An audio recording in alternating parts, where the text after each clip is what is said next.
छाया छात्रा छात्राय उपदिष्टम,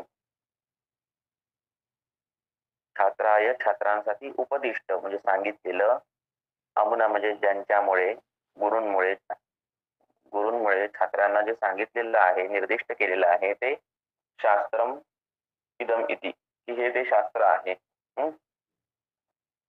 शास्त्रम इदम इति, हे ते शास्त्र आहे. तत् एव उपदेश अवबोधो,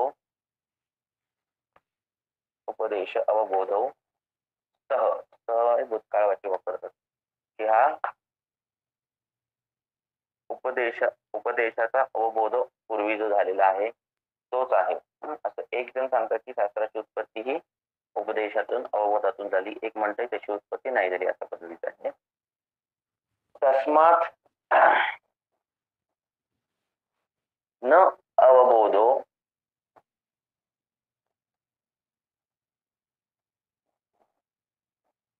तस्मात न अवबोधो बोधा उपदेशौ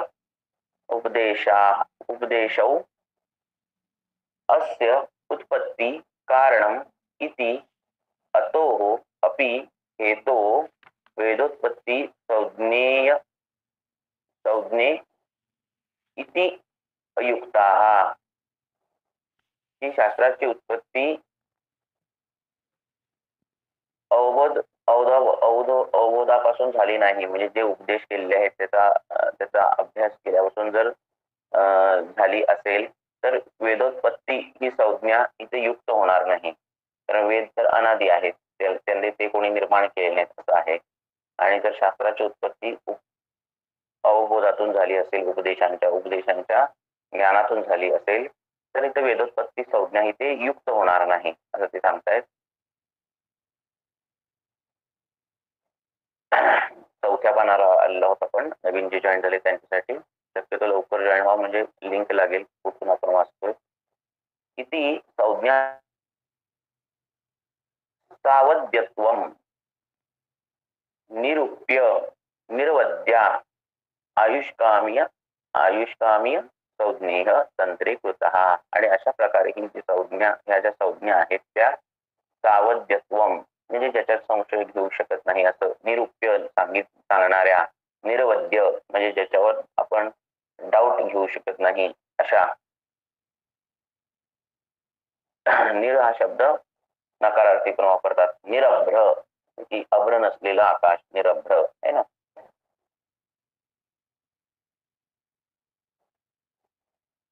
आयुष्कामीय संज्ञेय तंत्रीकृतः, ही आयुष्कामीय संज्ञा जी तंत्रामध्ये केलेली आहे.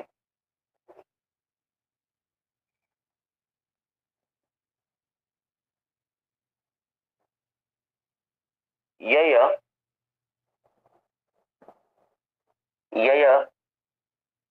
उच्चारितम अत्र अत्र अत्रय यय ज्यावेळी आपण संधी विग्रह करतो त्यावेळी लक्षात ठेवा, संधी विग्रह 2-3 ठिकाणी आपण तो तोडू शकतो, पण तोडताना नियम असा आहे की दोन्ही शब्दांचे अर्थ व्यवस्थित त्या अध्यायाला अनुरूप झाले व्हायला हवेत. यय उच्चारित मात्रय एव अवशेषः तंत्रार्थः, हे तंत्रार्थाचं काय आहे,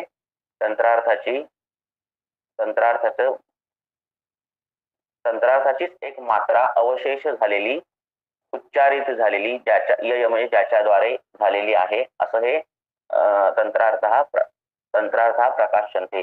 जी पूर्वीचे जे तंत्र आहेत चरकाचे असतील किंवा बाकीचे, त्याद्वारेच त्याची अवशेष अशी मात्रा, त्याद्वारेच ही प्रकाशन झालेली आहे, वेगळं काही नाहीये.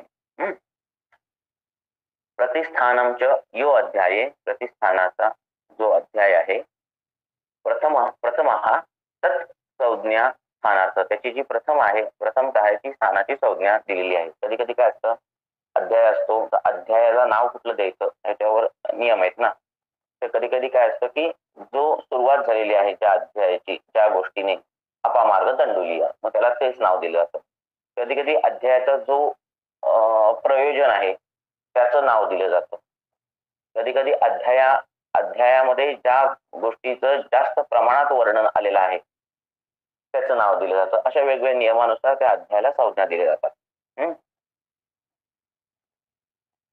प्रतिष्ठानं च यो अध्यायः प्रथमः तत् संज्ञया स्थानार्थः, त्या स्थानाच्या अर्थाची संज्ञा दिली जाते. अन्ये च ये अध्यायः तंत्रे अस्मिन् तत् संज्ञाभिः यथा स्वतंत्रम अर्थ जातं प्रकाशयन्तः इति. आणि अन्य जे अध्याय आहेत तंत्रामध्ये त्याची संज्ञाभी त्या संज्ञेद्वारे यथा स्वतंत्रम अर्थ, त्याचा जो स्वतंत्र अर्थ आहे त्या अध्यायाचा तशी संज्ञा दिलेली आहे. इथे ही जी आपण संज्ञा दिलेली आहे ती इथे स्थानाच्या अर्थाने संज्ञा दिलेली आहे. असं ते सांगता येईल.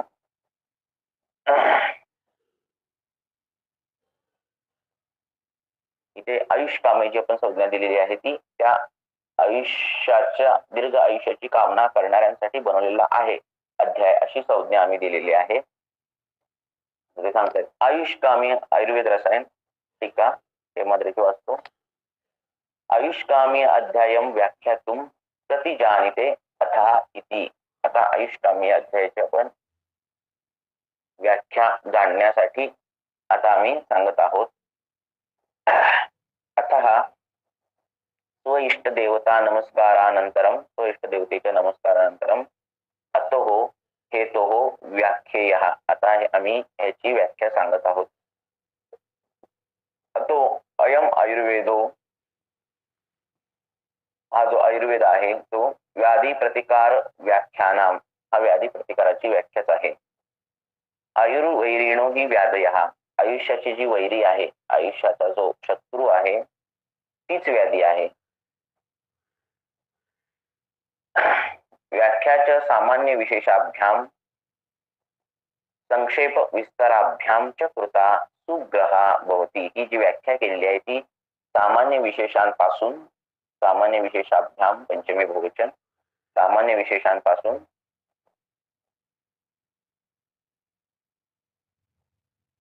द्विवचन, संक्षेप विस्ताराभ्याम संक्षेप आणि विस्तारांपासून ही जी व्याख्या आहे कृता ती केलेली आहे. सुग्रहा भवती, आणि ती कशी आहे ग्रहण करण्यासाठी अतिशय चांगली आहे, अभ्यास करण्यासाठी अतिशय चांगली आहे. तत्र आदौ व्याधी प्रतिकारस्य सामान्य संक्षेप व्याख्यार्थम अयम अध्यायः आयुष्काम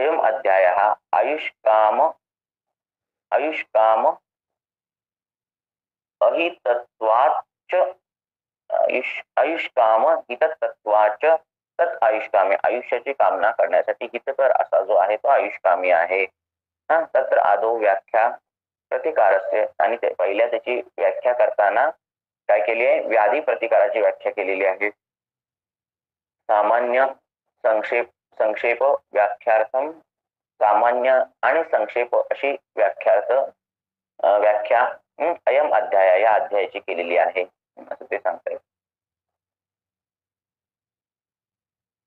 ननु एवं चेत सर्वे अपि आयुष्कामियः, की सांगतायत नो डाऊट की हे सगळंच हे आयुष्कामियासाठी आहे का, म्हणजे आयुष्याची कामना करणाऱ्यांसाठी आहे का. सत्यम, किंतु सत्य आहे, किंतु प्रथमो अयम अध्यायो मंगलार्थम च इयम संज्ञा, की पहिला अध्याय जो आहे तो काय आहे, मंगलार्थ, त्याची मंगलार्थासाठी याची संज्ञा केलेली आहे. मंगलादिनीच शास्त्राणी प्रथमतः इति अस्तेयम संज्ञा कृत्या. मंगलादिनी जे शब्द आहेत ते शास्त्रामध्ये प्रथमतः त्याची इथे संज्ञा केलेली आहे. या शास्त्रामध्ये प्रथमतः इति अस्तेयम संज्ञा कृता, त्याची संज्ञा केलेली आहे. मंगलादिनी जे शब्द आहेत त्यांची ते संज्ञा सगळ्या केलेली आहे. अन्येषां तु व्याख्यार्थम रूपाः, आणि अन्य जे आहेत अध्याय ते व्याख्या अर्थ जशी व्याख्या केली आहे त्याच्या अनुरूप दिनचर्या संज्ञा तशी त्यांची दिनचर्येची संज्ञा केली आहे. म्हणजे दिनचर्या अध्याय किंवा काय असेल ती तशी त्याच्या व्याख्येच्या अनुरूप संज्ञा करिष्यती करणार आहोत भविष्यकाळ.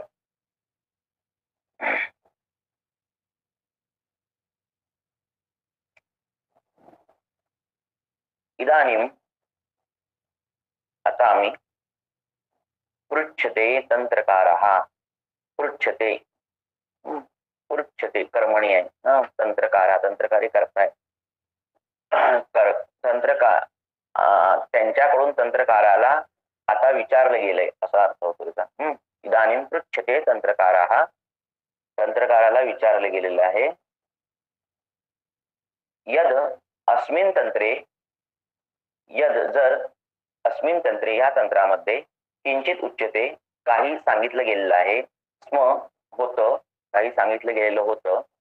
भवद्भिः त्यांच्याकडून तत्बुद्धी परिकल्पितम उत म्हणजे एल्स और अशा या अर्थाने उत न इत्याह की त्यांच्याकडून असं विचारलं गेलेलं आहे तंत्रकारांना की तुमच्या स्वबुद्धीच्या परिकल्पनेतून हे तंत्र सांगितलं गेलेलं आहे की नाही असं त्यांनी प्रश्न केलाय. न इति आह आणि तसं नाही आहे. त्यासाठी आम्ही आता पुढचं सांगतोय की स्वबुद्धीतून झालेलं आहे का परिकल्पनेतून झालेलं आहे कल्पना करून झालेलं आहे त्याचा आम्ही पुढे सांगतोय. न इति आहा तसं नाहीये ते आम्ही आता सांगतोय. इति स्माहु अत्रयो दयो महर्षयः पहिला गद्यसूत्र आहे. इति सर्वांग सुंदर टीका. इति शब्द एवं अर्थे इति शब्द एवं अर्थे इति शब्द हा असाच आहे एवं अर्थे. एवं श्लोकाचा अर्थ कुठल्या श्लोकाचा अर्थ तोच सांगते की इति स्माहु अत्रेय महर्षयः असं अत्रेय महर्षींनी सांगितलेलं आहे असं अर्थ आहे. इति स्माहु अत्रेय देव महर्षयः असं अत्रेयादी महर्षांनी सांगितलेला आहे. त्याची टीका. इति शब्द एवं अर्थे इति शब्द जो आहे तो असाच आहे एवं अर्थे. आपण म्हणतो ना एवमेव दूरवाणी कृतवान एवमेव का फोन केला असाच फोन केला एवमेव तसं एवं अर्थे. यथा इति स्म तानाह हे जे शब्द आहेत ते असेच आहेत. त्याला काही पादपूर्तीसाठी शब्द असतात काही. शब्द काय आहे पादपूर्तीसाठी आहे. इति शब्द काय आहे पादपूर्तीसाठी आहे अशा पद्धतीचा. शब्दो अनुकंपायाम शब्द जो आहे इथे या सूत्रामधला तो अनुकंपायाम अनुकंपा म्हणजे सिंपती मध्ये अनुकंपायाम सप्तमी एकवचन अनुकंपेमध्ये अनुकंपेसाठी तो शब्द आहे. शब्द गुरु धातो स्म गुरु म्हणजे बोलणे गुरु धातो स्म उपपदामध्ये काय होतं भूतान अद्यतन परोक्षे लट स्मे इति लट आहादेशः. ज्यावेळी स्म लागतो लट लकारामध्ये लट स्मे हे सूत्र आहे पाणिनीचं.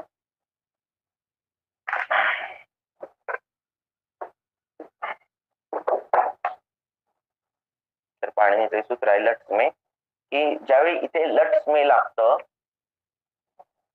त्यावेळी लट लकार म्हणजे वर्तमान काळ. वर्तमान काळात ज्यावेळी स्म लागतो म्हणजे अहम पाठयामी म्हणजे मी शिकवत आहे है ना. लट लकार आहे अहम पाठयामी है ना. आणि इथं जर स्म लावलं मी अहम पाठयामी स्म की हा भूतकाळ होऊन जातो की मी शिकवत होतो असं होऊन जातं. आणि हा भूतकाळ असाच होत नाही तर हा भूतान अद्यतन परोक्ष असा भूतकाळ होतो. परोक्ष म्हणजे जो बघितलेला गेला नाहीये असा म्हणजे खूप जुना असा.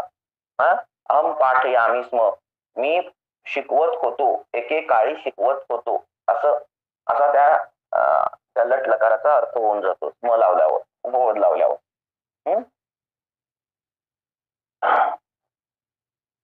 अहम खादामी, मी जेवतो. अहम खादामी स्म, मी एकेकाळी जेवत होतो. हा हा काय आहे? अनद्यतन. अद्यतन भूतकाळ नाही. अद्यतन म्हणजे काय असतो की आत्ता मी या दिवशी मी सकाळी दंतधावन केलं. हा कुठला आहे? हा भूतकाळ आहे, सामान्य भूतकाळ आहे की मी सकाळी दंतधावन केलं, जो मला माहिती आहे भूतकाळ. पण अद्यतन जो असतो की तो फार पूर्वी केलेला असतो, तो आता आठवत पण नसतो आपल्याला. एकेकाळी अर्जुन होता, हे सगळे जे आहेत ना ते अनद्यतन. होता नाही होता आपल्याला माहिती नाही, पण तो फार जुना भूतकाळ आहे असा. तर ज्यावेळी लट लकाराला स्म लागतो त्यावेळी तो असा होतो. अहम पाठयामी स्म, मी एकेकाळी शिकवत होतो असं. ठीक आहे. त्यामुळे ते किती स्माहू अत्रेदयो, अत्रेदयांनी महर्षी अत्रेदयांनी सांगत होते, एकेकाळी ते सांगत होते असा त्याचा अर्थ होतो. झालं. 10 लकार आहेत संस्कृत मध्ये ते बघा. लट लकार असतो, लंग लकार असतो, लोट लकार असतो, लुट लकार असतो, लीट असतो, आपल्या ज्या वाङ्मयात मध्ये लीट जास्त असतो, लूट असतो.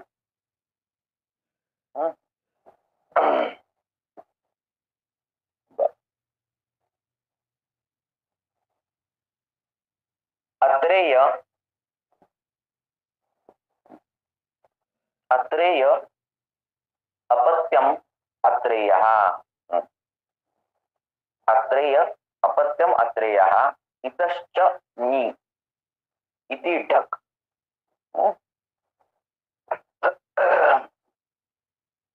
हे इतश्च नी इति ढक हा प्रत्यय लागतो. काय? ज्यावेळी पाणिनी सूत्र आहे की ज्यावेळी एकातून उत्पत्ती झालेली असते, एका स्त्रीलिंगी पदार्थातून किंवा अशा पदार्थातून उत्पत्ती झालेली असते, त्या व्यक्तीचे अपत्य असतं त्याचं ते, त्यावेळी अत्रेय शब्द होतो. जसा कौंतेय शब्द होतो, कुंतीचा पुत्र कौंतेय, तसा अत्रिपुत्र अत्रेय असा शब्द होतो ह्या प्रत्ययानुसार.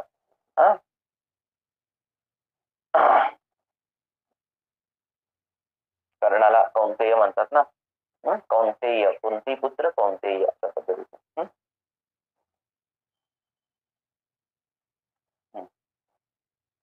तो अत्रेय शब्द कसा म्हणला ते त्यांनी सांगितलं. अत्रेय आदिर्येषां धन्वंतरी प्रभृतीनां स एवं. अत्रेय मध्ये आदिर्येषां जो आदी आहे, धन्वंतरी प्रभूतीनां, धन्वंतरी या सगळ्यांच्याही आधी जो आहे तो अशा पद्धतीचा तो असाही त्याचा अर्थ घेऊ शकतो. महंतश्च ये ऋषयः महर्षयः, जे महान आहेत असे ऋषी आहेत ते महर्षी ऋषी आहेत. महंतश्च ते ऋषयः महर्षयः, जे महान ऋषी आहेत ते महर्षी आहेत.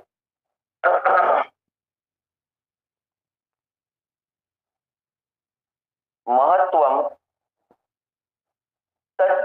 तज्ज्ञानाति शययोगात, की हे महत्व त्यांना कसं प्राप्त होतं तर शययोगात, नुसतं ध्यान करून, नुसतं झोपून, नुसतं विचार करून शययोगापासून त्यांना हे ज्ञान प्राप्त होतं.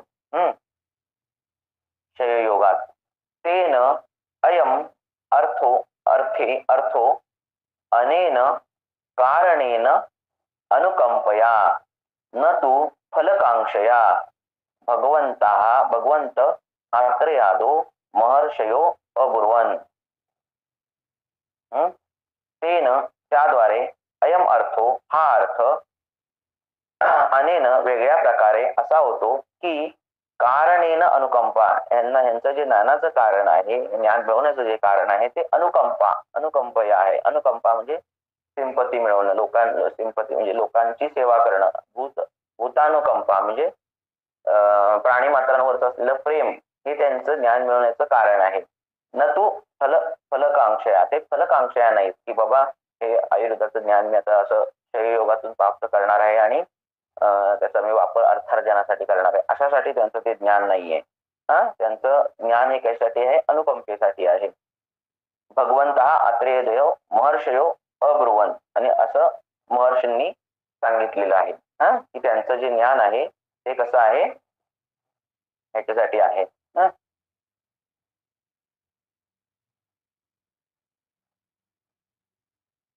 न अस्माभिः, की आपल्याद्वारे, अस्माभि तृतीय बहुवचन,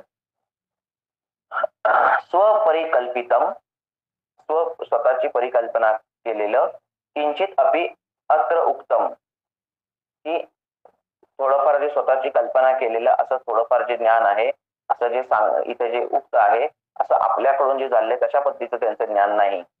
केवलम दूत संदेश वचन न्यायेन युगानुरूपाः क्रम अत्र अन्यथा कृत इत्यर्थः. केवल म्हणजे फक्त, दूत संदेश वचन म्हणजे जो संदेश आलेला आहे पिढ्यानपिढ्या दूतांकडून जो आलेला आहे, त्या संदेश वचन न्यायाने, त्या न्यायाने, युगानुरूप, युगानुरूप असं जे आलेलं आहे, वर्षानुवर्ष असलेलं जे आलेलं आहे, क्रम मात्र, असं जे क्रम मात्र, अन्यथा कृत इत्यर्थ, अशा प्रकारे अन्य असं केलेलं असं हे ज्ञान आहे. हे बनवताना वेगवेगळे कॉन्ट्रोवर्सी आहेत की कोणी बनवलं. काही जण म्हणतात बसून एका जागी बसून ऋषींनी बनवलं, काही जण म्हणतात जी ब्रह्मास्मृत आयुर्वेद अशा पद्धतीने झालेलं आहे, काही जण म्हणतात वेदाच्या उत्पत्तीतून झालेलं आहे, असे वेगवेगळे त्याला हे आहे. तथा च अस्येव संग्रहे, आणि अष्टांग संग्रहामध्ये सांगितलेलं आहे, काय सांगितलेलं आहे सूत्रस्थान अध्याय 1 मध्ये,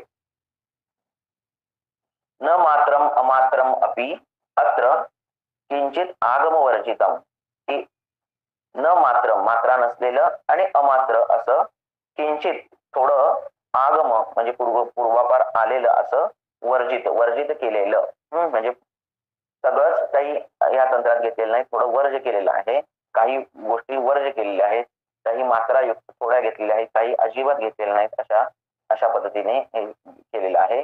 ते अर्थ सह ग्रंथ संदर्भ, त्या अर्थाद्वारे, त्या अर्थांचं ग्रंथ संदर्भ जो आहे, संक्षेपाय क्रमवान, आणि अशा पद्धतीने तो संक्षेप केलेला आहे.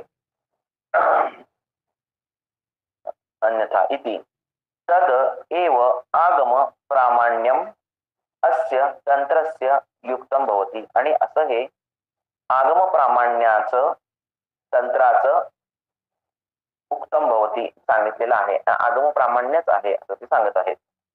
आयुर्वेद रसायन आत्मकृती प्रमाणयती, स्वतःची जी कृती आहे ते सांगतायत. अष्टांग संग्रहकार काय म्हणतात, तुम्ही स्वतः जे लिहिलेलं आहे त्याबद्दल मी सांगता येते. इति ह इति प्रामाण्यम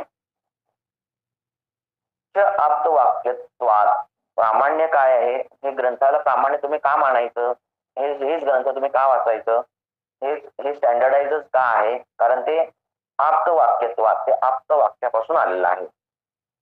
आप्तश्च आप्त कोण आहेत, आप्तश्च आत्रेय आदो महर्षी, आत्रेय आदी जे महर्षी आहेत ते आप्त आहेत.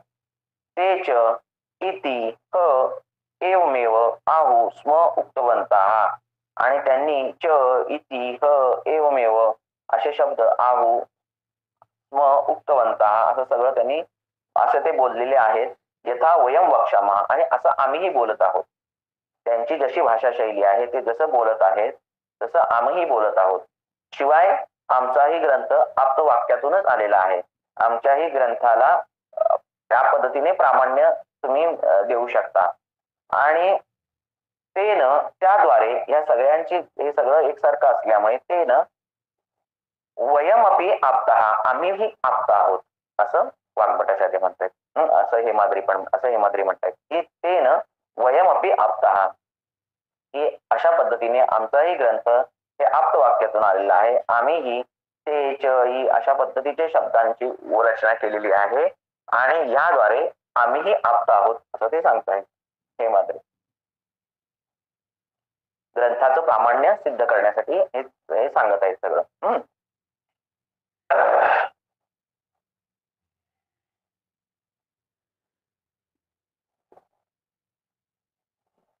आयु कामयमानेन धर्मार्थ सुख साधनम,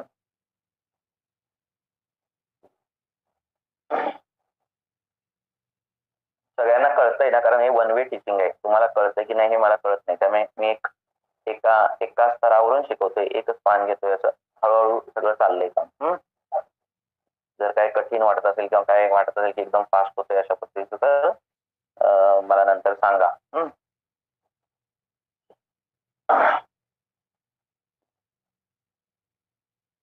आयु कामयमानेन, आयुष्याची कामना केल्याद्वारे करणारे, कामयमानेन धर्मार्थ सुख साधनम, धर्म अर्थ सुख साधनम आयुर्वेदोपदेशेषु विधेयः परमादरः. धर्म अर्थ सुख साधन हे काय आहे? आयुष्याची कामना जे करतात त्यासाठी सगळं आहे. आणि आयुर्वेदोपदेशेषु, असा आहे आयुर्वेदाचे उपदेश आहेत, अनेक उपदेश आहेत. आयुर्वेदोपदेशेषु, एक उपदेश नाही, अनेक उपदेशांवर विधेय ठेवायला पाहिजे. काय? परमादर, परम आदर असा ठेवायला पाहिजे.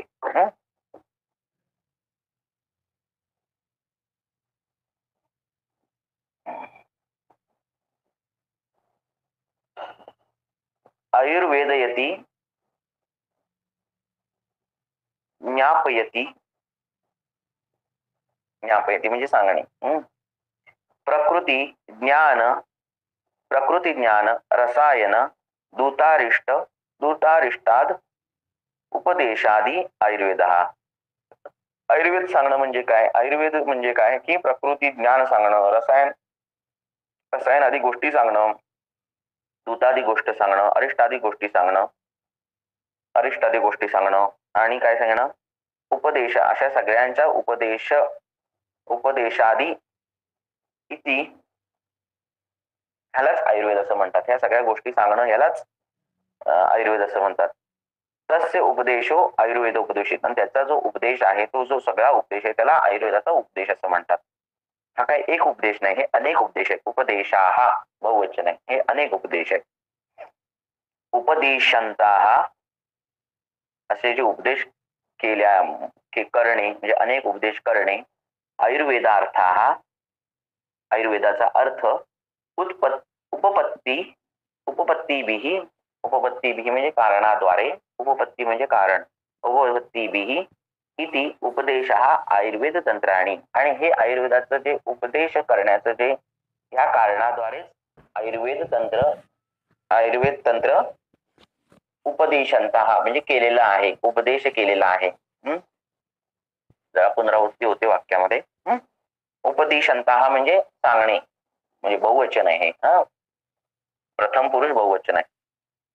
उपदेशंतः आयुर्वेदार्थ किंवा उपदेशंतः आयुर्वेदार्थ, जे आयुर्वेदार्थ उपदेशांत झालेला आहे ते उपदेशांच्याच कारणाद्वारे आयुर्वेद तंत्र लिहिलेलं गेलेलं आहे. अशा पद्धतीचं. तेषु परम आदर, त्यांवर, तेषु म्हणजे सप्तमी बहुवचन, तेषु त्यावर परम आदर असायला हवा. पाठ अवबोध अनुष्ठान रूप कसा असायला हवा? पाठ अवबोध अनुष्ठान रूप उत्कृष्टो यज्ञ कार्य, आणि हे असा आदर जो आहे तो उत्कृष्ट यज्ञ कार्य आहे. कशा पद्धतीने? पाठ अवबोध, पाठ करणे म्हणजे पाठ करणे, श्लोका पाठांतर करणे. अवबोध म्हणजे त्याचं अभ्यास करणे, अवबोध करणे, जाणून घेणे.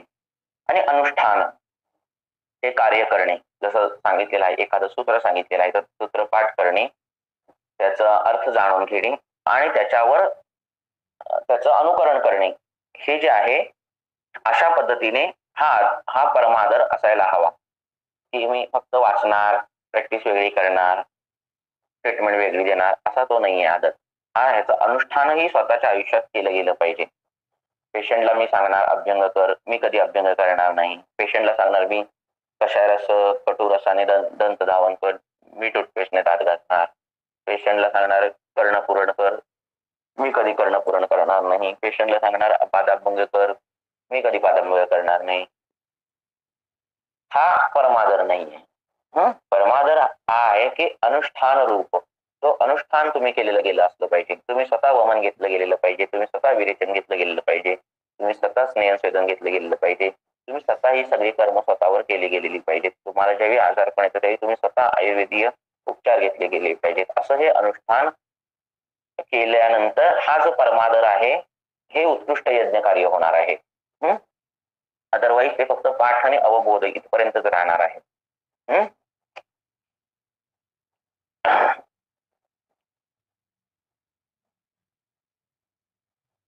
आयुर्वेदोपदेशेषु इति बहुवचन निर्देशात अयम अर्थ बोध्यन्ते. आणि आयुर्वेद उपदेशेषु इथे बहुवचन सांगितलेलं आहे आयुर्वेदाच्या उपदेशांवर. इथे हा अर्थ तुम्ही घ्यायला हवा की हा उपदेश एक नाहीये, अनेक उपदेश आहेत असा. बहुवचनम निर्देशात अयम अर्थ बोध्यते असा अर्थ बोधन व्हायला हवा की हा एक उपदेश नाही, मी फक्त एकच उपदेश पाळणार, बाकीचे उपदेश पाळणार नाही असं नाही पाहिजे. बहुषु आयुर्वेद तंत्रेषु यज्ञ कार्याः. आणि अशा पद्धतीने वेगवेगळ्या खूप मोठ्या प्रमाणात बहुषु मोठ्या प्रमाणात आयुर्वेद तंत्रेषु आयुर्वेदाच्या तंत्रांचं जे आहे ते यज्ञ कार्य आहे. अनेक आयुर्वेदावलोकन लोकनाद यत्न आहे की यज्ञ आहे तो?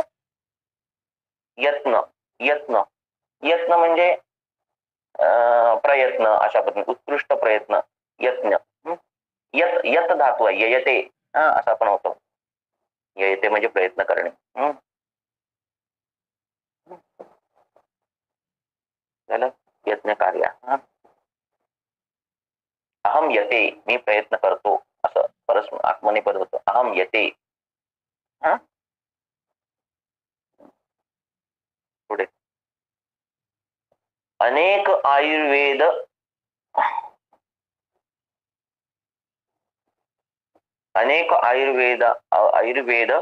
अवलोकनाद धी चिकित्सायां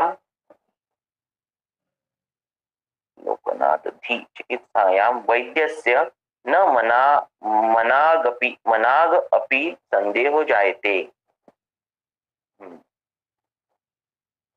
अनेक आयुर्वेद अवलोकन करणे म्हणजे परीक्षा करणे. अनेक प्रकारची आयुर्वेदाची परीक्षा करून अवलोकनापासून चिकित्सेमध्ये वैद्यस्य न मनामध्ये संदेह मनामध्ये नसायला हवा. चिकित्सेमध्ये वेगवेगळ्या प्रकारे आयुर्वेदाची परीक्षा केल्याद्वारे, म्हणजे एकाच मार्गाने नाही, आपण त्याचे वेगवेगळे अंग आहेत आणि ती वेगवेगळ्या अंगाद्वारे आपण ज्यावेळी परीक्षा करतो, निरीक्षण करतो, अभ्यास करतो, त्यावेळी तुमच्या मनामध्ये संदेह नसला पाहिजे, तर तो परमादर आहे असं ते सांगतात. किम कुर्वता पुरुषाने काय करायला पाहिजे? आयुः कामयमानेन जीवितम अभिलषती. आयुष्याची कामना करून, जीविताचं अभिलाषा करून. किम भूतम आयु, कशा प्रकारचं आयु? धर्मार्थ सुख साधनम, धर्म अर्थ याचं साधन आहे हे आयु. ध्रियते लोको अनेनैति धर्माः. ध्रियते म्हणजे काय? ध्रियते म्हणजे जो राहतो. ध्रियते धृत धातू आहे. धृत टू लिव्ह किंवा राहणे, टू एक्झिस्ट त्याला म्हणतात ना, तो. तर जो लोकांमध्ये राहतो, अनिनिती धर्म, तो धर्म आहे. आणि जर असं असेल तर अर्थ हा येते, बघा इथं परत येते आलाय. अर्थ हा येते याची अतः इत्यर्थः. याची म्हणजे ज्याची याचना करतो असा, याचनेचा जो प्रयत्न करतो या अर्थाचा, असा त्याचा अर्थ आहे. म्हणजे जो दीर्घ आयुष्याची याचना करतो तसा त्या दृष्टीने त्याचे प्रयत्न असतात, असा जो पुरुष आहे तो धर्म अर्थ काम मोक्ष या साधना त्याला मिळतात आणि त्याला तसं आयुष्य मिळतं असं ते म्हणतात. याची म्हणजे मागणी. याची म्हणजे मागणी करणे. सुखम द्विविधम. सुख हे दोन प्रकारचं आहे.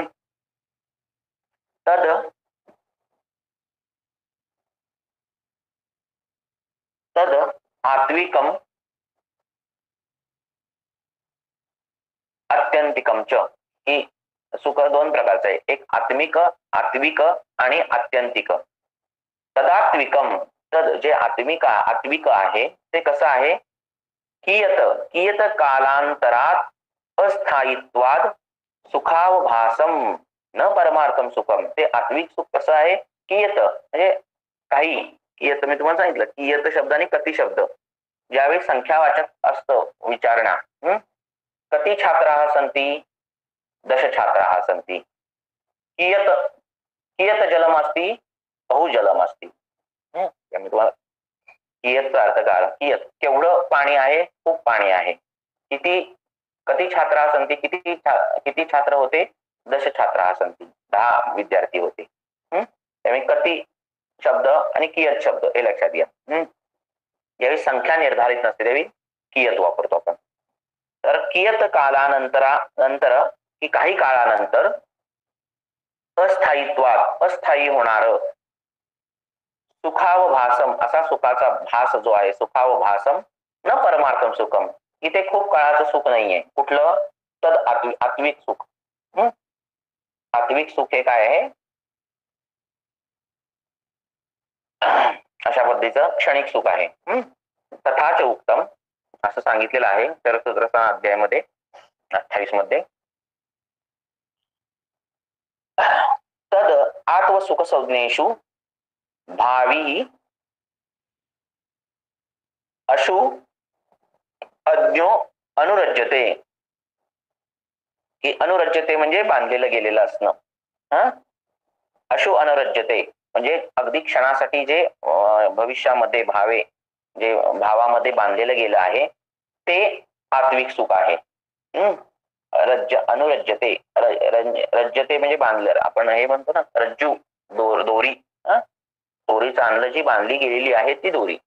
प्रत्येक शब्द संस्कृत मधला अर्थपूर्ण आहे. त्याच्यामध्ये धातू असतो, त्याच्यामध्ये प्रत्यय असतात.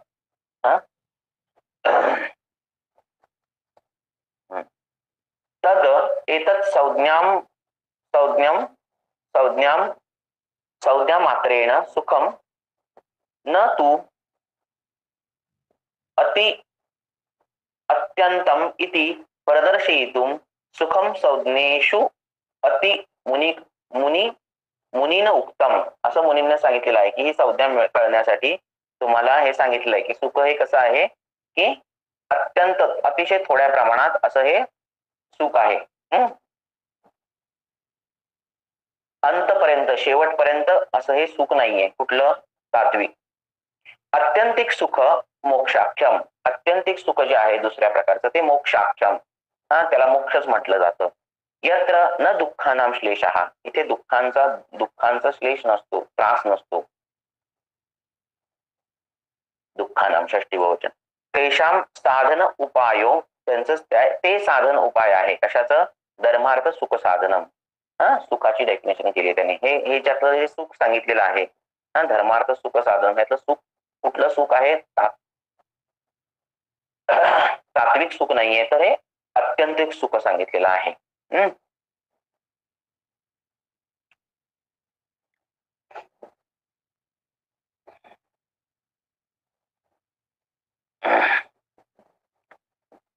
प्रेक्षावत, आयुर्वेद रसायन, प्रेक्षावत प्रवृत्त्यर्थ प्रयोजन अधिकारिणो दर्शयती.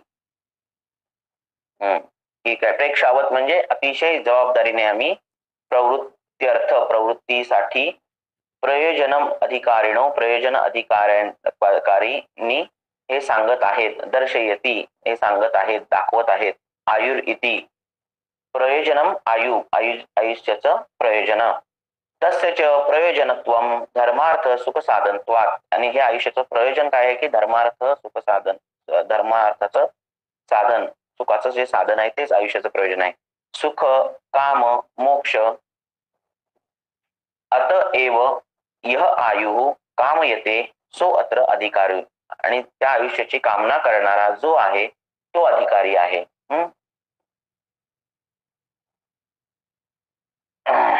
तेन च आयुर्वेदोपदेशेषु अस्मद्वाक्येषु परम अति अत्यर्थम आदरोह विधेयः पाठ अवबोधन अनुष्ठानैः यतितव्यम. अशा पद्धतीने प्रयत्न केले पाहिजेत. कसे प्रयत्न केले पाहिजेत? त्या आयुर्वेदीय उपदेशांवर, त्या वाक्यांवर परम आदर ठेवून पाठ अवबोधन आणि अनुष्ठानाद्वारे प्रयत्न केले गेले पाहिजेत. पाठ अवबोधन अनुष्ठान ही तृतीय बहुवचन. त्याद्वारे काय केले पाहिजेत? यतितव्यम, प्रयत्न केले गेले पाहिजेत. तो आदर ठेवण्याचा प्रयत्न केला गेला पाहिजे असं ते सांगतायत.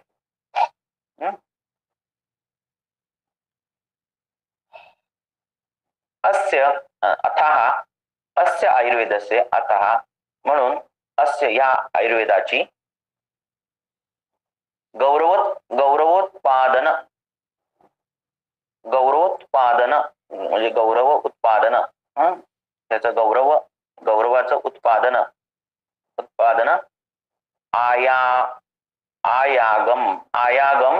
आयागम शुद्धी दर्शयती. तर आयागम म्हणजे मिळालेली जी शुद्धी आहे, आयुर्वेदाच्या गौरव उत्पादन अतः अस्य आयुर्वेदस्य गौरव उत्पादनासाठी आयागम शुद्धी, मिळालेली जी शुद्धी आता आम्ही सांगत आहोत. म्हणजे आयुर्वेदाचं जे गौरव आहे, जे त्याला गौरव मिळालेला आहे, जी त्याला शुद्धी मिळाली, आयागम म्हणजे गिफ्ट देणं, गिफ्ट मिळणं, अशा पद्धतीचं जे आहे ते आता आम्ही सांगत आहोत. कशा पद्धतीचं आयुर्वेद हे गौरवास्पद आहे. ब्रह्मा स्मृत्वा आयुषो वेदम प्रजापतिम अजिग्रहत सो अश्विनो तौ सहस्राक्षम सो अत्रिपुत्रादिकान मुनीन ते अग्निवेशा दिकांते तू पृथक तंत्राणी तेन इरे. इरे म्हणजे पुढे जाणे किंवा लिहिणे अशा पद्धतीने. ब्रह्मा स्मृत्वा, ब्रह्माने स्मृत्वा, तत्वा प्रत्यय, ब्रह्माने स्मरण करून, स्मृत्वा. आयुष्य वेदो, आयुष्याचा जो वेद आहे, प्रजापती द्वितीय एक वचन, प्रजापतीला अजिग्रहत सांगितला. नंतर काय? सो अश्विनो तौ सहस्रा, सो नंतर अश्विनीला, नंतर त्यांनी, त्या अश्विनांनी, तौ म्हणजे द्वितीय बहुवचन, द्वितीय द्विवचन, तौ सहस्राक्षम, की सहस्राक्ष म्हणजे इंद्राला त्यांनी सांगितला. नंतर सो अत्रिपुत्रादिका, नंतर अत्रिपुत्रादिकांना, अत्रिपुत्रादिक जे आहेत, अत्रींचे पुत्र आहेत, त्यांना ते सांगितला. मुनींना नंतर सांगितला, त्या मुनींना सांगितला. नंतर ते अग्निवेशादी जे आहेत शिष्य, त्यांना ते तू पृथक तंत्राणी, त्यांनी ते पृथक तंत्राणी ते निरे, त्यांनी त्यांच्याकडून ते लिहिलं गेलं अशा पद्धतीने. ब्रह्मेत्यादी, ब्रह्मा हा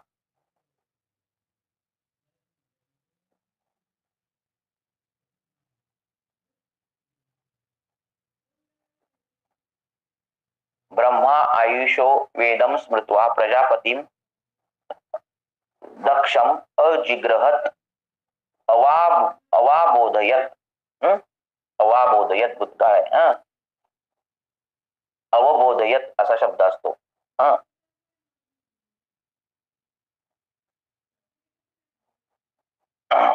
त्याला परत लागला की अवाबोधयत असा होतो. तर ब्रह्माने आयुष्याचं काय केलं? स्मृत्वा म्हणजे त्याने फक्त स्मरण केले.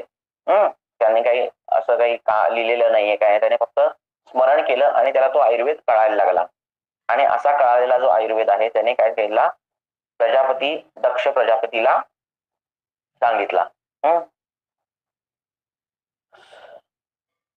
स्मृत्वे अति अनेन एतत् गमयति ब्रह्मणा स्मृत्वेत्वम् एवं अत्रम न कर्तृत्वम, की ही त्यांनी फक्त स्मृती केलेली आहे, वेगळं काही काम केलेलं नाही ना, हे त्याचं खूप काही कष्ट केलेत ब्रह्माने, खूप काही असं केलेलं नाहीये, हे त्याने फक्त स्मरण केलंय. हे त्याचं वेगळ्या प्रकारे हे गम झालेलं आहे. म्हणजे हे जे ज्ञान मिळवण्याची जी पद्धत आहे ती फार वेगळी आहे. ही इतरांसारखी पद्धत नाहीये. फक्त साधनेत बसून फक्त स्मरण करून त्याने ते ज्ञान मिळवलेलं आहे.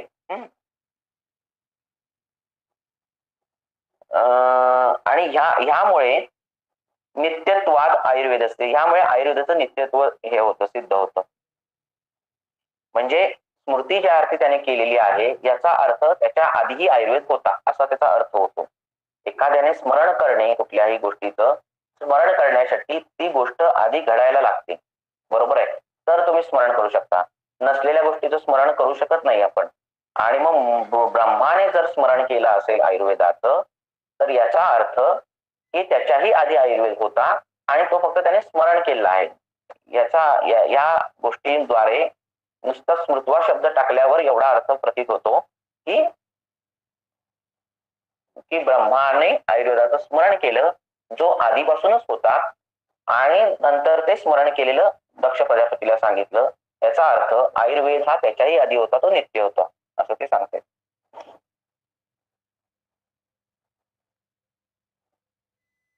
नित्यत्वम च अस्य प्राक् प्रति अपादी, की हा प्रत्यपादी, की हे नित्यत्व इथे प्रतिपादन होतं. ग्रहण्य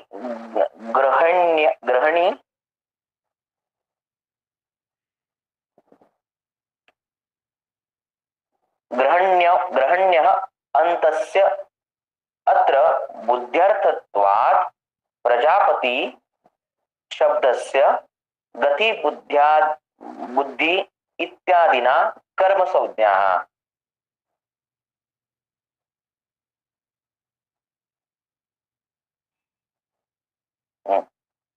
आता हे एवढं आयुर्वेद ग्रहण करण्यासाठी जी बुद्धी लागणार आहे प्रजापतीला, प्रजापती शब्दस्य, प्रजापती हा जो शब्द येतो त्याची जी बुद्धी असणार आहे ती गतिबुद्धी असणार आहे, ही सामान्य बुद्धी नसणार आहे. आणि त्यामुळे हा प्रजापती शब्दस्य गतिबुद्धी इत्यादिनाम कर्मसंज्ञा, त्यामुळे ही वाक्यरचना ऍक्च्युली की प्रजापतीची बुद्धी इतकी तीक्ष्ण होती, इतकी काय म्हणतात त्याला, फास्ट होती की हे त्याशिवाय हे ग्रहण होणं शक्य नव्हतं. सह प्रजापती अश्विनौ अवजिग्रहत, आणि ह्या प्रजापतीने दोन अश्विनींना हे सांगितलं. त्या दोघांनी सहस्त्राक्षम इंद्राला विशेषण आहे सहस्त्राक्ष, त्या इंद्राला अजिग्रहताम इति वचन विपरिमाणेन संबंधः, की त्या दोघांनी इंद्रालाही पुढे नंतर सांगितलं. हे वचन परिमाण आहे. वचन परिमाण म्हणजे, आवाज ब्रेक होतोय माझा? नाही, व्यवस्थित येतोय. तुमच्याकडे नेट प्रॉब्लेम असणार आहे शुभम.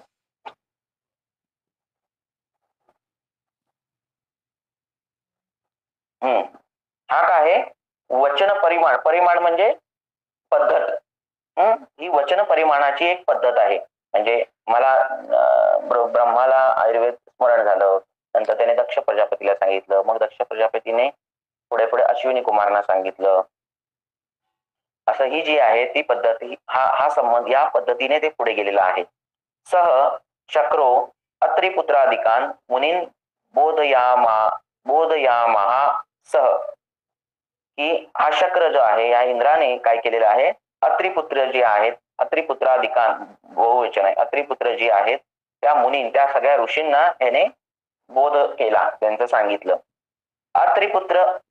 अत्रेपुत्राचा जो अत्रेय आहे, अत्रेय आदिर्येषाम, अत्रेय जे ऋषी आहेत त्यांनी धन्वंतरी निमी काश्यपादिनाम तर एवम की त्याने पुढे धन्वंतरी, निमी, काश्यप या सगळ्यांना सांगितलं गेलं.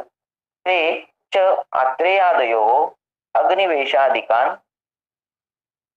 ते च अत्रेयादयो अग्निवेशाधिकान अजिग्र आणि नंतर त्यांनी ते अत्रेयांनी अग्निवेश जतुकर्ण हे सगळे जे पुढे पुढे आहेत त्या सगळ्यांना ते सांगितलं.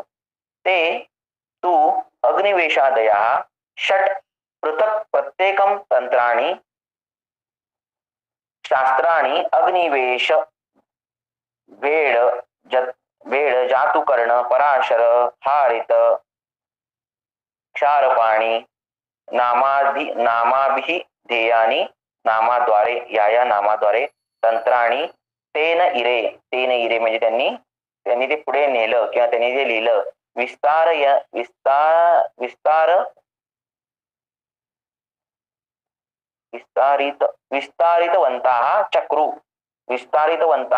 चक्रू म्हणजे बनवणारे यांनी हे विस्तारपूर्वक असे स्वतःचे षट पृथक स्वतःचे ग्रंथ लिहिले. हे शास्त्र एवढं मोठं असल्यामुळे एका माणसाने ते लिहिणं शक्य नव्हतं. एका माणसाने ते ज्ञान मल्टिप्लिकेशन करणं शक्य नाही.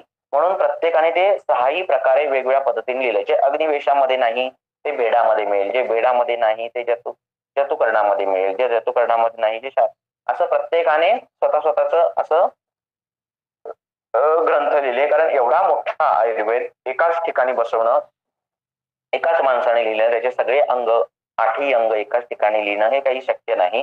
म्हणून प्रत्येकाने स्वतःचे असे ग्रंथ लिहिले.